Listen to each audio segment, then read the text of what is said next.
আসসালামু আলাইকুম রহমতুল্লাহ। আলমদিনা গ্লাস থেকে আমি কাদের হোসেন শরীফ বলছি। আমরা এখানে অ্যালুমিনিয়াম হিসেবে কাই অ্যালুমিনিয়াম ব্যবহার করেছি এবং পাশাপাশি এই যে আমরা এই যে নেটটা ব্যবহার করেছি এটা সম্পূর্ণ এসএসের নেট এবং এসএসের খুব ভালো মানের একটি নেট আমরা এখানে ব্যবহার করেছি। এবং আমরা সাধারণত এই আমাদের যে উপরে নিচে নেট ফ্রেমের উপরে নিচে আমরা চাকা দিয়ে থাকি, অর্থাৎ একটা নেট পাল্লার মধ্যে আমরা 4টি করে চাকা দিয়ে থাকি এবং এটার ফাইবার নেট থেকে এটা অত্যন্ত গুরুত্বপূর্ণ এবং গর্জিয়াস। এবং আমরা প্রত্যেকটা কর্নারের মধ্যে এরকম 4টি করে রিপিট দিয়ে থাকি।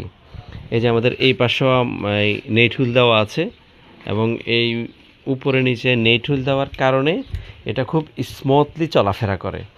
খুব সুন্দর একটা লুক এসেছে এটাতে। এই যে এই অংশটা ভিতরে থাকবে এবং এর আগে যে অংশটা দেখিয়েছি ওই অংশটা বাহিরে থাকবে।